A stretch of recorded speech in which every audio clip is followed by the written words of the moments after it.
அஸ்ஸலாமு அலைக்கும் வரஹ்மத்துல்லாஹி வபரகாத்து. This is Shafna Zain. நாங்க ஏற்கனவே தொடர்ந்த வீடியோல லாஸ்ட்டா செஞ்ச வீடியோவோட தொடர்ச்சி தான் இது. நாங்க பேசிட்டு வர்றது ஹஸ்பண்ட் அண்ட் ஒய்ஃப்க்கு இடையில வர முரண்பாடுகளை எப்படி சுமூகமான முறையில தீர்த்துக் கொள்றது அப்படின்ற விஷயம். அப்ப எனக்கு ஒரு மெசேஜ் வந்துருந்துச்சு. என்னன்னு சொன்னா, ஹஸ்பண்ட் நான் சொல்றத கேட்குறாரு. ஆனா அதுக்காக எந்த ரியாக்ஷனும் பண்றாரு இல்ல. அவருடைய பாட்டுல அதை கேட்டுட்டு இருக்கிறாரு. அவருக்கு அது விளங்குதா இல்லையா அப்படின்றது எனக்கு தெரியல அப்படின்னு சொல்லி ஒரு வைஃப் சொல்லியிருந்தாங்க. அப்ப இந்த விஷயத்த நாங்க எடுத்துக்கொண்டா இது நிறைய ஃபேமிலிஸ்ல நடக்குது. என்ன யாரும் ஓப்பன் அப் பண்றது இல்ல. அப்படின்னு சொன்னா, வைஃப் ஒரு விஷயத்த சொல்ற நேரம், ஒரு ஹஸ்பண்ட் கேட்டுட்டு இருக்கணும்ன்ற கடமைக்காக மாத்திரம் அத கேட்டுட்டு இருக்கிறாரு என்று சொன்னா, அதுல எந்த பிரயோசனமும் இல்ல. ஹஸ்பண்ட் வந்து சொல்லுவாரு என்னது, நான் கேட்டுட்டு இருந்தேன். அவ சொல்றத கேட்டுட்டு தானே இருக்கிறேன் அப்படின்ட்டு. பட் வைஃப் ஒப்சர்வ் பண்ணுவா. உண்மையாக அவர் அதை கேட்டுட்டு இருக்கிறாரா? அதை வந்து ஆர்வத்தோட கேட்கிறாரா? அதை உண்மையான கேட்கணும்ன்ற மனநிலையோட அதை கேட்டுட்டு இருக்கிறாரான விஷயத்த வந்து வைஃப் வந்து ஒப்சர்வ் பண்ணக்கூடிய நிலையில தான் காணப்படும். அப்ப நாங்க சரியான முறையில வைஃப் சொல்ற விஷயங்களை அவ ஆர்வமா சொல்ற விஷயத்த நாங்களும் ஆர்வமா கேட்கிறோமாண்டு இந்த ஹஸ்பண்ட் பார்ட்னர் வந்து யோசிக்க.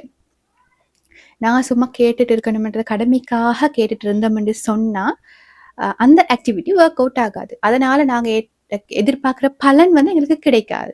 அப்ப நாங்க எப்படி அப்ப கேட்டு டீக்கிறது அப்படின்னு சொன்னா, இப்ப வைஃப் வந்து உங்கள்கிட்ட அந்த நாள்ல நடந்த சம்பவங்களோ, இல்லாட்டி அவங்க எக்ஸ்பீரியன்ஸ் பண்ண ஏதோ ஒரு விஷயத்தையோ, அப்புறட்டி அவங்க ஒர்க் போற பிளேஸ்ல நடந்த ஒரு சம்பவத்தை உங்கள்கிட்ட வந்து அதை பத்தி விவரிக்கிறான்னு சொன்னா, நீங்க அதை எப்படி கேட்கணும்? முதலாவது விஷயம், ஏண்ட வைஃப் வேற யார்கிட்டையும் சொல்லாம எனக்கிட்ட வந்து முதன்மையா இந்த விஷயத்த பேசுறாங்க, இதை நான் மனமுவந்து கேட்கணும் என்ற மைண்ட் செட்டுக்கு நீங்க வரணும். ஆஸ் அ ஹஸ்பண்ட் நீங்க வந்தாதான் அடுத்து அவங்க சொல்ற விஷயங்கள் உங்களோட மைண்டுக்கே ஏறும். இல்லாட்டி இந்த காதால எடுத்து அந்த காதால விட்டுருவீங்க. இடையில அவங்க ஏதாவது கேள்வி கேட்டா அவங்க என்ன சொன்னதே உங்களுக்கு தெரியாம இருக்கும். ஸோ முதல்ல உங்களோட மைண்ட் செட்டை உருவாக்குங்க. இந்த வைஃப் செல்ல போற விஷயத்த நான் ஆர்வமா கேட்க போறேன். ஐயோ பேசுறா, கேட்காட்டி பிரச்சனையாகும், அதனால கேட்கணும் என்ற அந்த மனநிலையிலிருந்து வெளியே வாங்க.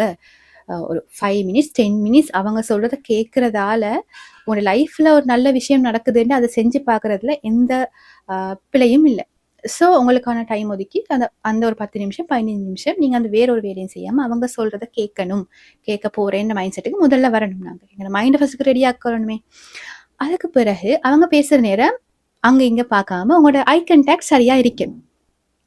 அவங்களோட முகத்தை பார்த்து ஐ கண்டாக்டை சரியா வச்சுட்டு அவங்க சொல்ற விஷயத்த கேளுங்க.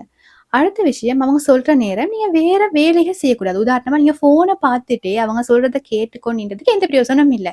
வைஃப் சொல்றதுக்காக சொல்லுவா, என்ன சொல்ல ஸ்டார்ட் பண்ணிட்டாவே ஒரு விஷயத்த, அதனால பேசி முடிக்கும். ஆனா அவட மனசுல இருக்கும், என்னடா என் ஹஸ்பண்ட் வந்து நான் சொல்றத வந்து கேட்க விருப்பம் இல்லையோ, அவர் இதை கேட்கிறாரு இல்ல ஒழுங்கா அப்படின்ற ஒரு கவலை, ஒரு ஆதங்கம் அவங்களோட மனசுல இருக்கும். என்ன வாயால சொல்ல மாட்டாங்க, பட் அவங்க தான் யோசிப்பாங்க. அதனால அவங்களோட செயற்பாட்டுல இந்த விஷயத்தை, இந்த கோவத்தை வந்து வெளிக்காட்டுவாங்க. உங்களுக்கு ரியலைஸ் பண்ணிக்கொள்ள எல்லா போகும். எதனால இவ இப்படி கோவப்படுறான விஷயம் உங்களுக்கே ரியலைஸ் பண்ணிக்கொள்ள எல்லா போகும். ஆனால் அவங்க கோவத்தை வெளிக்காட்டுறதான காரணம் நீங்க ஆரம்பத்துல அந்த போன் பார்த்துட்டு இருந்த காரணமாக இருக்கலாம். ஸோ அந்த மாதிரி சிக்கல்கள் ஏற்படாம இருக்க நீங்க என்ன செய்யணும்னா, முழுமையாக அவங்க சொல்றத கேட்கக்கூடிய நபர்களாக வேற எந்த வேலையிலுமே ஈடுபடாம போன் ஒரு பக்கம் வச்சுட்டு ஒரு 10 மினிட்ஸ்க்கு அந்த போனுக்கு ரெஸ்ட் கொடுத்ததுக்கு எதுவும் நடக்க போறது இல்லை. ஸோ போன் ஒரு பக்கம் வச்சுட்டு அவங்க சொல்றத 100% நீங்க ஐ கண்டாக்டோட கேட்க போறீங்க.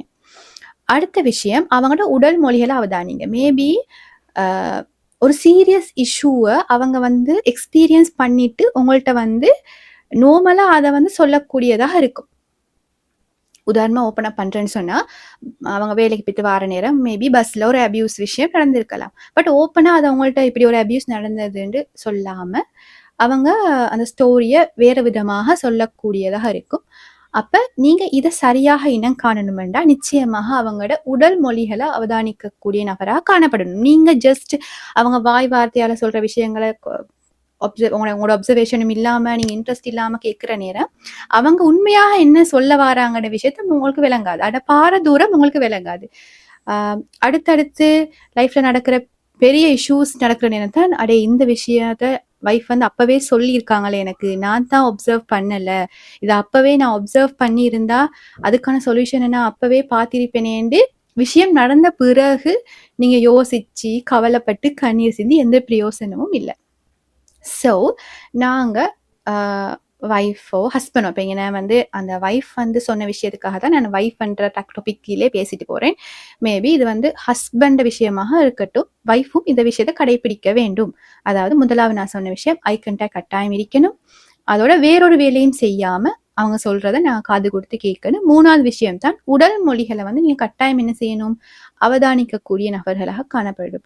சம்டைம் அவங்க அழுவாங்க, கைகள் நடுங்கும், வேருக்கும். அப்ப இப்படியான விஷயங்கள் நீங்க சரியான முறையில் அப்சர்வ் பண்ணி இனம் கண்டா உங்களுக்கு திரும்ப கேள்வி கேட்க முடியும். வேற என்ன சரி இஷ்யூஸ் இருக்குதா இதுல, நீ சரி என்கிட்ட சொல்லாம அப்செட் ஆகிறியா, வேற ஏதாவது நடந்தியாண்டு எங்களுக்கு எங்க பார்ட்னர்ஸ்ட்டு கேட்கக்கூடியதா இருக்கும். அப்பதான் அந்த பிரச்சனையை சரியாக அவங்க கொண்டு வந்து சொல்லுவாங்க, ஓப்பனா பண்ணுவாங்க. ஸோ நீங்க கட்டாயம் உங்களோட பார்ட்னர் ஏதாவது ஒரு விஷயத்த மேலோட்டமாக சொல்ற விஷயங்களை நீங்க அதுல ஆழத்தை நீங்க பார்க்கணும்னு சொன்னா கட்டாயம் நீங்க அவங்களோட உடல் மொழிகளை அவதானிக்கக்கூடிய நபராக நீங்க நிச்சயமாக இருக்கணும். அப்பதான் அந்த பிரச்சனையோட பாரதூரத்தை அவங்களுக்கு சரியான முறையில இனம் காண முடியுமாக காணும். அடுத்த விஷயம் நீங்க கட்டாயமாக என்ன செய்யணும்டா, உங்களுக்குரிய அந்த பர்சனல் ஸ்பேஸை அப்படியே மெயின்டைன் பண்ணணும். உங்களோட வைஃப் உங்களுக்கு சீரியஸா ஒரு விஷயம், உங்களோட ஹஸ்பண்ட் உங்களுக்கு ஒரு சீரியஸான ஒரு விஷயம் சொல்லிட்டு இருக்கிற நேரத்துல கோல் ஒன்று வரும், அதை ஆன்சர் பண்றதோ, அப்படி இல்லாட்டி வேற என்ன சரி நீங்க வேலைகளை ஈடுபடுறதோ,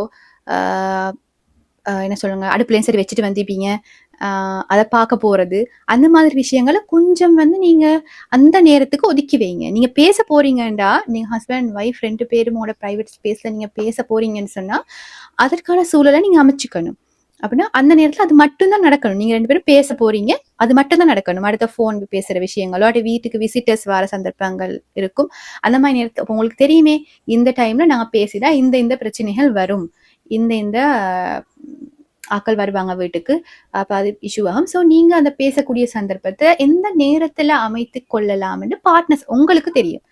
அப்ப நீங்க அந்த நேரத்துல ஒரு பிரைவேட்டான ஒரு டைம் ஸ்பேஸ்ல நீங்க அந்த டிஸ்கஷனை நீங்க அமைச்சுக்கணும். அப்ப அந்த எந்த டிஸ்டர்பன்ஸும் இல்லாம நீங்க உங்களோட விஷயங்களை ஓப்பன் அப் பண்ணக்கூடியதாக இருக்கும். அதுக்கான தீர்வுகளையும் நீங்க 2 பேருமே எடுக்கக்கூடிய சந்தர்ப்பங்கள் காணப்படும். அப்ப இந்த விஷயங்களை நீங்க இப்ப நான் சொன்ன முதலாவது விஷயம் ஐ கண்டாக்ட் முக்கியமாக காணப்பட வேண்டும். அதே நேரத்துல அந்த போன் அடுத்த வேலைகளை நிப்பாட்டிட்டு இதுக்கு மட்டுமே நீங்க முக்கியத்துவத்தை கொடுத்து பேசக்கூடிய நபர்களாக காணப்படணும். அடுத்தது வைஃப்ட உடல் மொழிகளோட ஹஸ்பண்ட் உடல் மொழிகளை நீங்க அவங்க ஆக்ஷன்ஸை நீங்க கட்டாயம் அப்சர்வ் பண்ணணும்.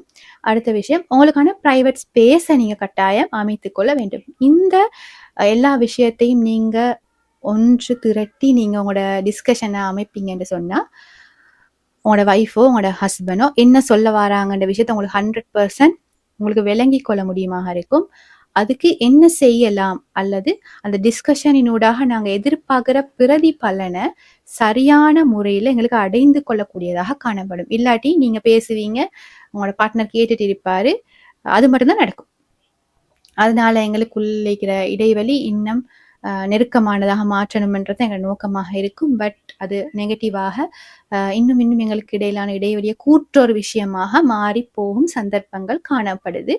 ஸோ தயவு செஞ்சு இந்த விஷயங்கள் நீங்க வந்து அவங்களுக்கு இடையிலான அந்த கலந்துரையாடல் காணப்படுற நேரம் இந்த மாதிரி விஷயங்களை கட்டாயம் கையாண்டு அந்த கலந்துரையாடலை கொண்டா உங்களுக்கு இடையிலான அந்த முரண்பாடுகள் வாரத விஷயங்களோ இது இன்னும் நெருக்கத்தை கூட்டுற விஷயங்களோ அவசரமாக குயிக்கா நடக்கும் என்றதை நான் ஞாபகப்படுத்திக் கொள்றேன். இந்த வீடியோ பிரயோசனமாக இருந்திருக்கும் என நம்புறேன். இன்ஷா அல்லாஹ் இன்னொரு வீடியோல சந்திப்போம். ஜஸாக்குமுல்லாஹ் ஹைரா. This is ஷஃப்னாஸ்.